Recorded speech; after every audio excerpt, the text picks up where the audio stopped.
An ominous blanket of cloud descended upon the city.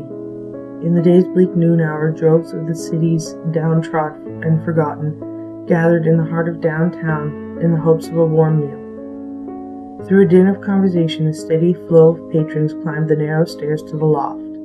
They sat to eat and chat, then descended back to the bleary street.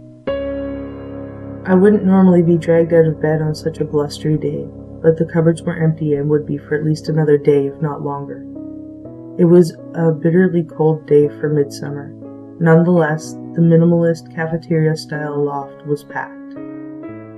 My roommates had gone ahead, but even so they were still standing in the long line-up, chatting with a stout, shaggy-looking fellow known as Zach. We eventually got to the table, squeezing into a group of acquaintances. In a place like that, you could be everyone's best friend for a drag of a cigarette, and nothing you said went unnoticed.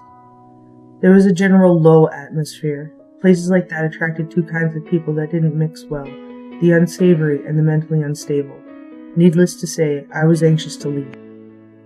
When my roommates had finished their goodbyes, it had already begun to rain outside. My roommates, Chris and Abby, turned down an often overlooked side staircase to finish their conversation with Zach. As we spoke, Chris started discreetly passing out a few cigarettes. Outside, the wind was tossing around sheets of rain. Zach glanced out the storefront window, plastered with flyers for upcoming charity events. "The walk home's gonna be wet," he mentioned. From his seat on the steps, Chris laughed. "We should just smoke in here," he joked, holding out a smoke for me. Before anyone could respond, a passerby started scolding. "You can't smoke in here," he shouted, startling Abby, who was standing in front of the stranger at the top of the stairs nearest the exit. Zach waved his unlit cigarette at the man. "Does it look like we're smoking?" he demanded, giving the stranger a childlike look of disdain. But the intruder didn't seem to notice. He only continued to shout, ignorant of the woman 2 feet in front of him, who looked angrier with every word. "You better not be smoking in here." I stood across from Abby. There was a cold depth to her face that had always scared me. I was sure she was going to hit him, but she remained unnervingly silent. The two men at the bottom of the steps started shouting back. "It was a joke. Back off." Abby's eyes glassed like flashing golden marbles. They sent an electric buzz through the air. The whole thing was over in seconds. The noisy intruder snorted and walked through the door briskly. Chris and Zach, thoroughly riled, called after him. "That's right. Run away." Abby followed the man with those impossible eyes as he exited and crossed the street from behind the large plexiglass window. Something was strange about the way he was walking. His legs swung out in front of him clumsily. He stumbled off the curb despite oncoming traffic. A moron in a red sports car, driving way too fast, narrowly missed him. Undaunted, he made it to the opposite sidewalk, where he wheeled around. After a brief pause, he leaned into a dead sprint back toward the storefront window. Another car swerved past him, going left. The next vehicle clipped his heel, going right. The crazed man was pulled sideways. In a single step, he regained his footing and continued. He stepped over the curb and lunged at the massive picture window. We all cringed, but the glass didn't break. Chris and Zach moved out of the way as the man turned around and ran back across the street. When I realized he wasn't finished, I also got clear of the glass.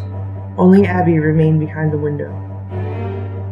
Dabs of blood dotted the pavement where the suicidal man's broken foot fell. He turned again at the other side of the street and started his run again. Abby cringed as the man ran headlong into the safety glass. A spatter of blood burst from his nose and dripped to the window frame. For a moment the man lay on the sidewalk, his face a mass of red, pelted by icy rain. People had started gathering in the stairwell to watch in horrible fascination. Someone shouted for an ambulance. Chris called for Abby to get away from the window. The man got to his feet with an energetic hop and ran off across the street again. This time he darted out in front of a city bus. He was hit head-on, the bus horn blaring. It tossed him across the asphalt, leaving a long gory streak on the road. The bus squealed to a halt.